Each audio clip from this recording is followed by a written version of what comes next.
Hey guys, welcome back to my channel.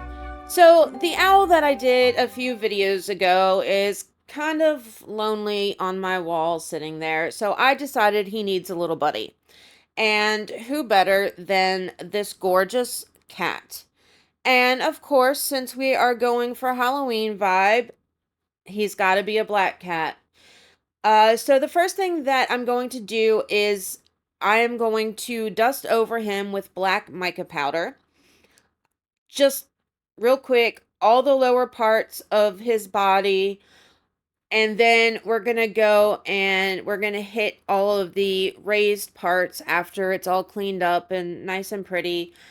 Um, he's got the star and the moon that kind of flow along with the owl.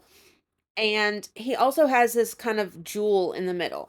And I thought, black and red, right? Classic. Do that. We're gonna do some yellow for the moon and the stars. I really wish his eyes are cut out, and I really wish that they were a little bit lower so that I could cover them and give him some wicked looking eyes. But unfortunately, that's not the way this mold is made. I suppose I could have added some resin behind them if I had actually thought about it, before right this very second, and still done that. Which might not be a bad idea, actually. You can just take like a little bit of UV resin. That would probably be the easiest route. Put some of the resin tape on the back of him, like that you would use for jewelry and bezels and whatever, your open back bezels. Put some of that back there and color in his eyes. That's what I should have done. And I think that if I ever make him again, that's what I will do.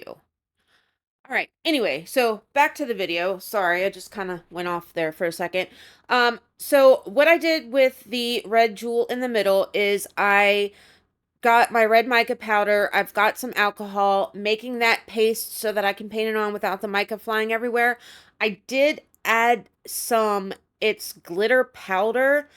And because it was a glitter powder, I thought that it would mix in with the alcohol and into that paste a little bit more. It doesn't work well at all. I don't recommend doing it.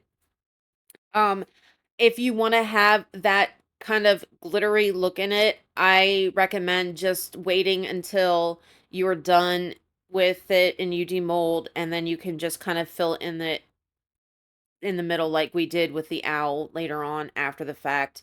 It wasn't very good. Anyway, so after the red, I went ahead and hit all the stars on the moon with the yellow, and then back to the like actual shelf part where the tea light candle goes, and I'm just painting over that with the black mica powder. I didn't do it initially, and then I thought I kind of need to because otherwise my shelf is going to be a completely different black than what the cat's going to be. Again, for whatever reason, my mica powders, when I brush on black, it's more like this silvery gray kind of color and not actually a true black. So now it's time for the resin. And I'm just going to back this in black. I want him to be a black cat, so it makes sense. Just putting in my HTV Ront black pigment paste, mixing it up. This mold doesn't have a whole lot of areas where you have to be overly concerned with air bubbles getting caught in it. The main part is around the stars could be tricky, and that jewel in the center. And then, your obvious 90-degree corners that you've got all along the edges and whatever. However, I didn't have any issues with this one at all. Not like I did with the eyes and the face of that owl. So, and you want to be careful again if you're going to go around with like a silicone tool or whatever, if you decide that you're going to dust mica on it, because you don't want to wipe away any of that mica. It'll ruin the effect of it in your finished piece. So a shimmy, a shake, a tap, finish filling it up, get those air bubbles knocked out, and that's it. We leave it to cure. And here we are 24 hours later. Time to demold. I like the overall aesthetic of it. There are some parts that I guess when I was doing the yellow somehow, which I don't understand this, got in the cat's ear. Not super thrilled about that, but I want to make it better.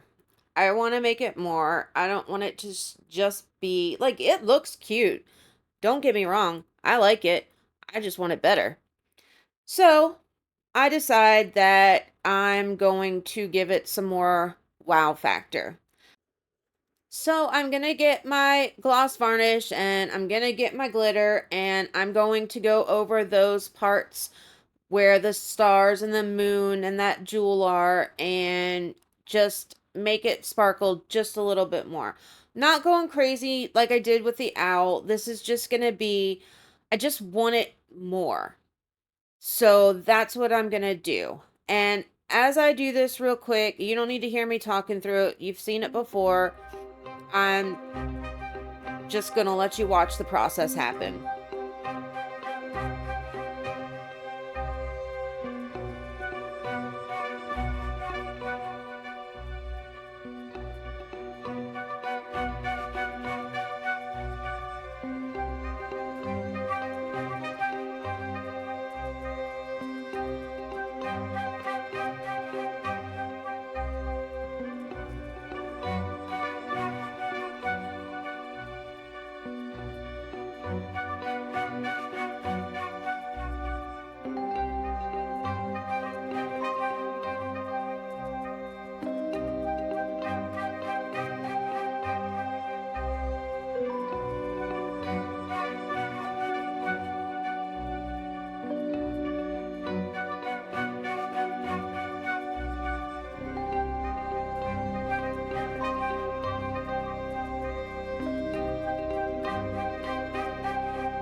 And I'm back. So, it looks better. It's got that wow factor, but I'm not done yet.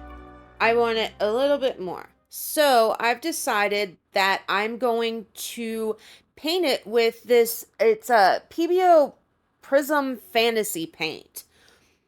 I watched Nadia on Leodia Designs use it once, and it's supposed to give some sort of like effects when it as it dries or whatever. Um, I've only tried it out once, and this is the first time I'm actually like using it in a project. So I'm not 100% sure how to make the effects work, like as far as what it's supposed to do. But it does give some really cool effects, and even though it doesn't give the effects that I seen her do in whatever video it was that I was watching on it, it does give it like the brushstroke effects when as it dries kind of, in my opinion, almost makes it look like fur. Like if you're when you're looking at it, just the way that it looks in the shimmers and whatever, it kind of gives it that more realistic look. So even though it's not the design that it's supposed to do, that's fine. I'm perfectly happy with the way that it turns out in the end. I'm just giving it a really, really good coat over it all. I'm not super crazy concerned about getting it inside of all the areas that I covered. I'll just go in with a cotton bud when I'm done painting and wipe it off. I do want my brush strokes to be fairly even, you know, and the paint to be not not a real thick layer. Like I want it pretty thin, but I don't want like gloopy brush strokes. I want it to be like as smooth as possible. So we're just going to go over this real quick. I'm going to go and clean up any kind of paint that I got in any of the areas where I have the glitter. Now I can cover up where the mica powder got on those stupid ears. And here we are. This is what it looks like before it dries. And it just gives it, I don't know, it gives it a different effect. And I'm liking it. I'm liking it a little bit more than before. Now, this is 24 hours later. It's completely dry. Do you see how the strokes and the effect of what the paint does? Like, it kind of almost looks like it's texturized, but it's not. It's pretty cool. Again, I haven't done much studying on how you get the paint to do the crazy effects that I seen in her video. I'll do that one day.